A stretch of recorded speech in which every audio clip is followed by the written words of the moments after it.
Here's another off base review, and we have Everlast Eat at Whitey's. So, if you don't know about Everlast, he was in House of Pain. He's kind of a way off base rapper. I don't think if you've been listening to rap for the past 10 years, it's not very likely that you know who he is unless you like some form of rock. For those folks who, grew up on Lil Wayne and those sorts of folks, it's just a little bit more difficult to find him, but he does make pretty good music, and his style is, that acoustic guitar where you'll hear certain licks of guitar strings. I don't know that much about guitar, but I do know that, it can be an impressive production when used correctly. And so that's what a lot of songs you're going to hear. It's not so much of a hip hop record, like regular hip hop, as much as it is kind of like folk rap. So, but that's also, in doing this would seem like really clever if pulled off correctly.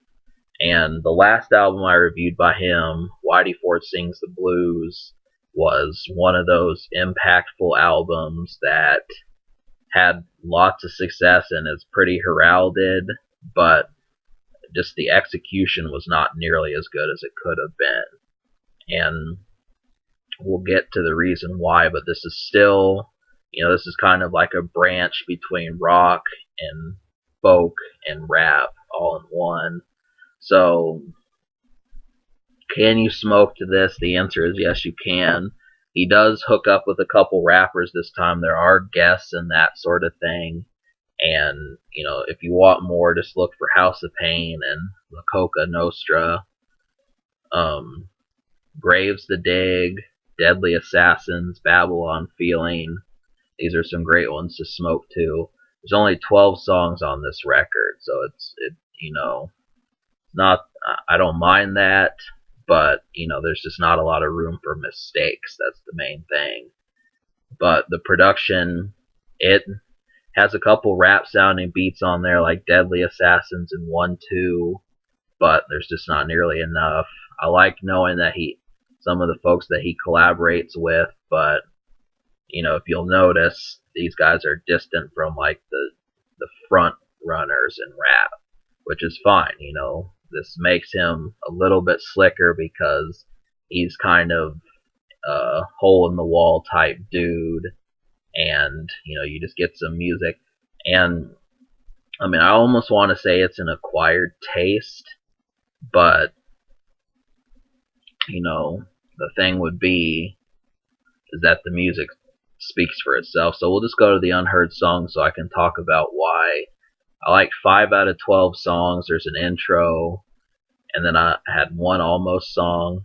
So the 5 songs were I Can't Move, Babylon Feeling, Deadly Assassins, 1-2, and Graves the Dig. Now, Graves the Dig has one of the best beats on here. 1-2 is pretty solid. I Can't Move and Babylon Feeling are 2 of like the guitar songs, the folk rap kind of rock rap sounding songs that work the best. But if you remember, I think a lot of you will know Everlast for his song What It's Like.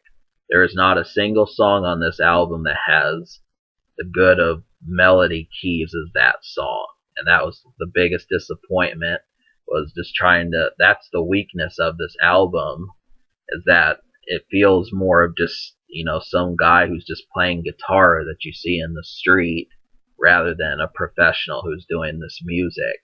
So it just is, I can't describe the production, but there's no key sequence to it. Just the 1, 2, 3 melody or whatever, and you don't really get something that's going to make you want to hear that whole guitar thing. And so that, once, his folk rap is void of any good folk, it makes it a little bit less, it makes it a lot less interesting to listen to Everlast. So, what you're going to find happens on here. Black Jesus, Black Coffee, One and the Same. These are some songs that kind of screw up, and I found myself just wanting a better key sequence. That's the only thing to it. I know like production is a major thing. This sort of music, he feels kind of like a guy who is at the bar a lot and has kind of a life that, someone who goes to like pub crawls and that sort of thing. That's kind of what it feels like this music is. So, Eminem became successful and was, he dealt with the glamorous life, but he's a little bit more pedestrian. And I think you'll enjoy that feel, but when it's not interesting, it's going to cut people's attention span in more than half. So just understand that. But those 5 songs, oh yeah, the Almost song was Love for Real, and Deadly Assassins has Be Real on there from Cypress Hill. So that's a good one. It's short, but it's still good. But yeah, Love for Real was the Almost song. So the score, because I like 5 out of 15, I'm going to have to say that, well, or 5 out of 12. 5 out of 12. It's going to have to get a 4.5. I mean, I would give it a 5, but I don't know if I like that Almost song. So, but the score would not go up that much. And the Future, Everlast dropped an album in 2011, so it's been a little while. But he's well into his 40s. So I don't know how much more he has left to say. He's been here since the early 90s.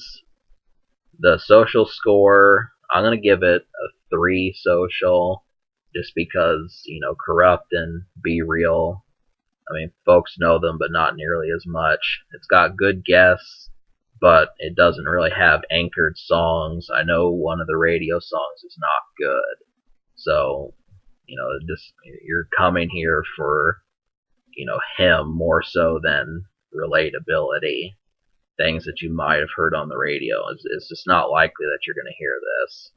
So, can it be top? Yes, but you should, if this is in your sights, don't overlook this. Kind of something. If you happen to see it, give it a try. But yeah, I give this album 4.5 out of 10 and a 3 Social.